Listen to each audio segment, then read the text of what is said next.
I've had a lot of discussions in the past about 4th edition, talking to people who have never played it. And one of the things that frequently comes up, particularly when we're talking about how characters are built, is that the classes are divided into 4 roles: defender, leader, striker, and controller. And that each class is assigned one of these roles, which generally describes what it's supposed to do in combat. And some people think that's cool, but overwhelmingly the response that I've seen when that comes up is that, oh, I don't want the game telling me how to play my character. And that's really interesting to me, because the game already tells you how to play your character. The game would tell you how to play your character regardless of whether or not those labels exist. Kind of. To the same extent that it does in 4th edition. Because like in 5th edition, fighter is not a defender. The fighter is a character with armor proficiency, weapon proficiencies, and a scaling number of attacks that allows it to more or less keep up with a caster's basic damage output. I think the fighter baseline is technically higher than a normal caster, not as good as a warlock.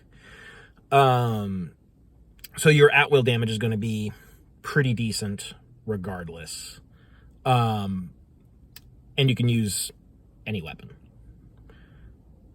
And that's it. So what is the game telling you to do? It's telling you to use weapons, wear armor, and do some damage. The fighter in 5th edition is a striker. It's not a very good striker because its burst damage is very, very limited. Like, once per short rest, you're going to be doing twice as much as your normal damage. And that's it. You don't have any burst, really. But your at-will damage is pretty decent. And you can operate at range with a bow or with crossbows or whatever your particular build is. I believe sharpshooter crossbow expert is usual. It's like, I think, where they get the baseline, so that's where your damage should be. I haven't looked at the tables recently, so I'm just sort of vaguely remembering. But the game is already telling you how to play your fighter based on the features that you get. It just doesn't say, hey, here's what you should be doing with a fighter. Here's your job in combat.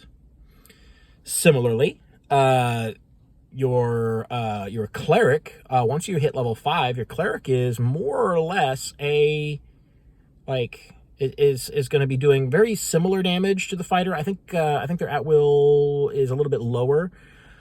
Depends on the build, of course, still. But their burst and their area effect and their control is much, much, much higher.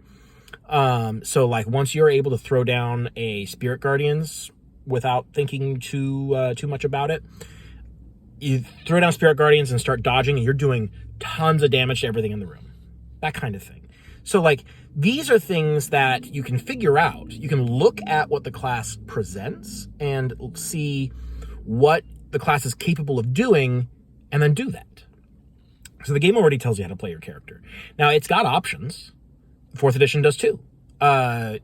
People say all the time that the 4th edition fighter, though it was a defender, it really had a full foot in striker territory, because it just does a ton of damage. Defenders are naturally controller-esque. They're controller adjacent because they defend their ally by controlling enemies. Just in a very different way than the controller type. And then the fighter doesn't really have a lot of leader characteristics. It did self-healing, but it did not heal or really support allies that much, other than in defending. So like, you've got this like overlap of what the fighter is able to do and different play styles that you can do. But people see the word defender and say, well, I don't want to have to play a tank if I'm playing a fighter. To which I say, like, why would you play a fighter if you don't want to be a defender, if in this game a fighter is a defender? If you want to be an offensive martial melee character, there's plenty of options for doing that. You got the rogue, you got the ranger, you got the barbarian. There's other archetypes that you can do to play this offensive fighter idea. I think people get hung up on the labels, the names of classes. They say, oh, the fighter needs to be generic. It needs to be completely open to any kind of fighting style. Like, that's not necessarily true. Like, why would that be the assumption? I think, because this is my opinion video, I will tell you what I think. I think classes should have roles. I think doing away with class roles was the first step, the very first step, the core cause of why classes have no direction in 5th edition, why some classes do everything, other classes do nothing, and then there's classes in between. If you take away this idea that classes need to be able to accomplish certain jobs, well, then you don't really have a goal, like a design goal for class abilities. The rogue is supposed to, in the 4th edition rogue, for example, is supposed to, it does a ton of damage, and it sort of slips in and out of melee, and, it's got a little bit of ranged ability, so it can attack from close range, but not necessarily in melee. But its main job is to do damage. Is to get these advantageous positions, get a combat advantage, and hit really hard, and then get out. That's what the rogue's supposed to do. The 5e rogue doesn't do that. If they have a situation where they can gain advantage, or where an ally is adjacent to their target, they have no reason to move at all until an enemy comes and threatens them. At which point, they just disengage as a bonus action, move away, and keep going. Like, there isn't a lot of interesting decisions to make with a rogue, and your damage is relatively low. Like, if you think about it, the damage that a wizard does with a fireball per target is pretty close to what a 16th level rogue is doing. And that the wizard starts doing that at 5th level. So, and the wizard is not even like a super high damage class. The wizard is primarily a control class. Their spells are mainly about like locking down the battlefield, and then you finish off the enemies with at-will abilities, with your cantrips, once you have created a default win scenario. So wizards are not high damage. But that's the degree of difference between wizard damage and rogue damage. The fighter is going to be out-damaging the rogue all the time. The rogue is not a high-damage character. It's a relatively low-damage class. And it's not dynamic. And though it has abilities that kind of on paper sound like it's going to fulfill the rogue fantasy, cunning action. You get to dash, disengage, or hide as a bonus action. And but how often are you doing that, actually? And how often is that actually useful? The issue really comes down to, and I touched on this in my video about design intentionality, is that when you're designing a class, you got to know what you want that class to do. And if you don't, you can't be surprised when the class comes out and it's not coherent. Like, it doesn't do anything in particular. And that's why the best classes are the casters, because they have this wide-ranging suite of abilities that they can pick from that give them extreme versatility and extreme power. But the extreme versatility is what I'm talking about right now. The reason why wizards are the best class is because they can do every job. And that is a direct result of the fact that they've taken away the description of classes. People say they don't want the book to tell them how to play their class. Well, the book is not telling you how to play your class by telling you what the class does. Because the class does something. It's just that when the designers have the presence of mind and the self-awareness to say up front, okay, here is the general category of things that this class is supposed to do, then they can design features and abilities that move the class in that direction. And that's good design. What's not good design is saying, oh, you can play your character however you want. There's no prescribed or described thing that a class is supposed to do, so you can just kind of do whatever. Because what you're going to end up with is features that don't move in any particular direction, features that don't encourage a specific type of gameplay, they don't encourage doing any particular job, or features that encourage or that like facilitate too many jobs. You know, when the wizard has the best defenses and the best offenses and the best control and the best utility and the best problem solving in every situation, that's why. Because the wizard was not given a job, it was given a theme only. The theme is the wizard is best at magic. But this isn't a game where every problem is solved with magic. Every problem that you can come up with, aside from like, oh, the world is covered in an anti-magic field, you can't cast spells. Aside from, crazy situations like that, in any normal campaign, every problem is best solved with a spell. It's the best, most efficient, most direct route to solving a problem.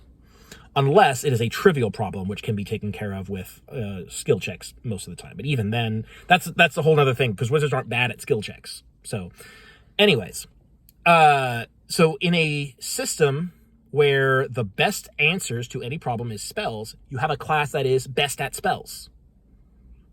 And so they're the best at everything.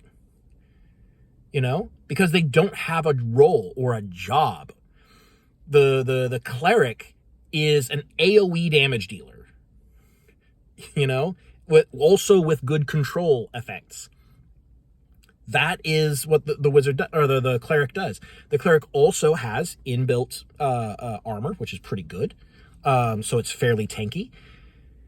Has got a reasonable amount of hit points. Honestly, the spread of hit points between classes in 5e doesn't really matter that much.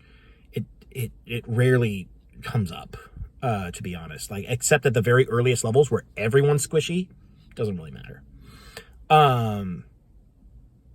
But instead of being like, oh, because you think of the cleric, you think of, oh, they're going to have support magic.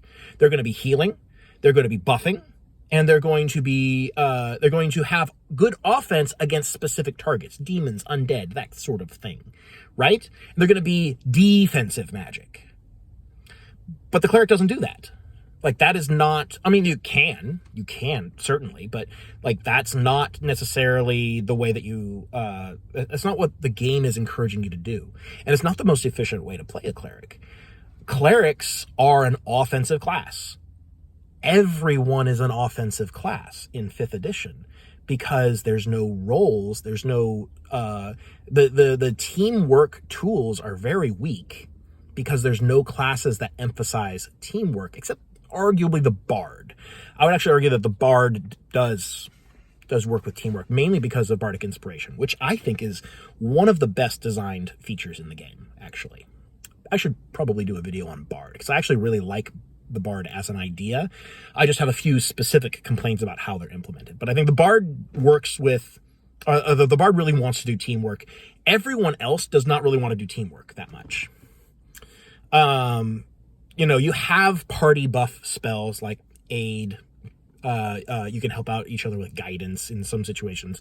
The ranger and the druid are going to be throwing down Pass Without Trace, which is it's like the best party buff spell in the game.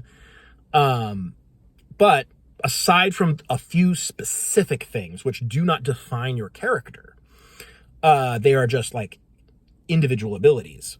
Characters are focused on individual, independent offense.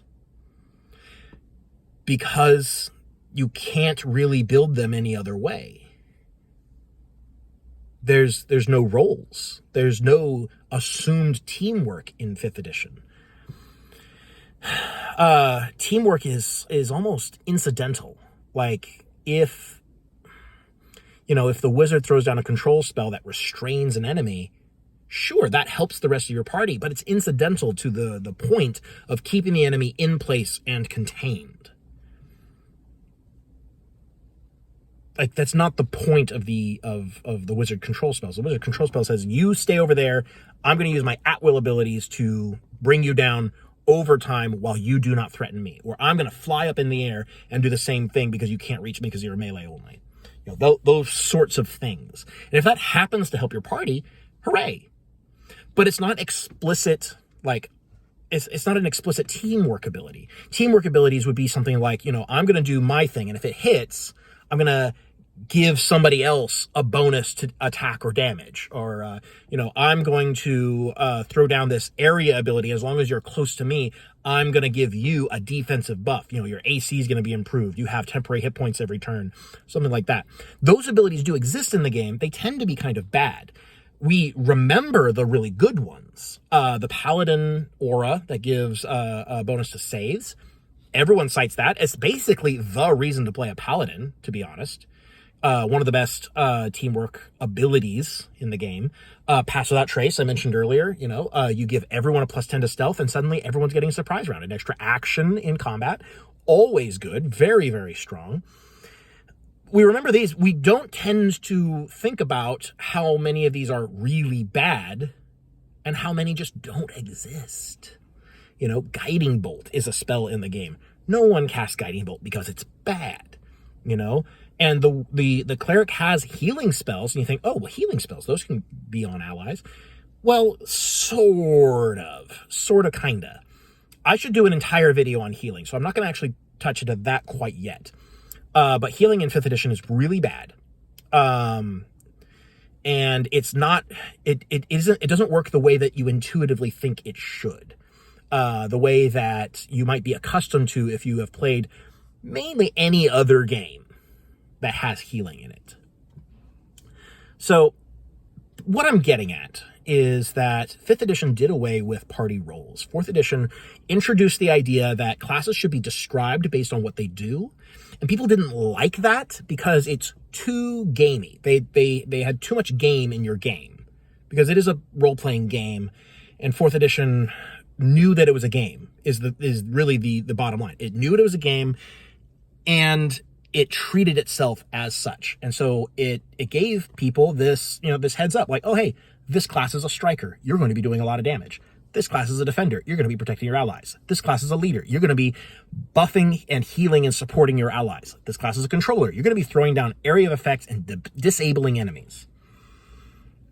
And people hated that for some reason. They thought it was like a shackle, that like you're being restricted on what you're able to do. What it was a description of what the class is supposed to be good at. Those descriptions could be written for 5th edition characters. It would just be very samey, because nearly every class in 5e does the same thing. You're all offensive. You're going to be doing a lot of damage, or you're not going to be doing a lot of damage. You're going to be doing little damage, or you're throwing down control spells. And those are mainly the two things. There are other things that classes can do, but they are not part of your class identity. So, removing class descriptions, class, they wouldn't be really keywords, but being able to acknowledge class roles, doing away with that is, I think, the very first thing that happened during the development of 5e that resulted specifically in the loss of class identities. And that is why we're in the situation where we are, where some classes do everything, other classes do nothing. There is some in between, but like you don't have the archetypal fantasies that D&D is supposed to have. The stalwart defending fighter. You can't do it. The cleric who only does healing and support. You can, but it's really bad. Like, you are wasting time and resources doing it that way. The wizard who's fragile and just throws down artillery nukes. Like, it's these fantasies basically don't exist unless you go way out of your way to do them on purpose in a way that the mechanics do not support. And so I think the game is weaker as a result.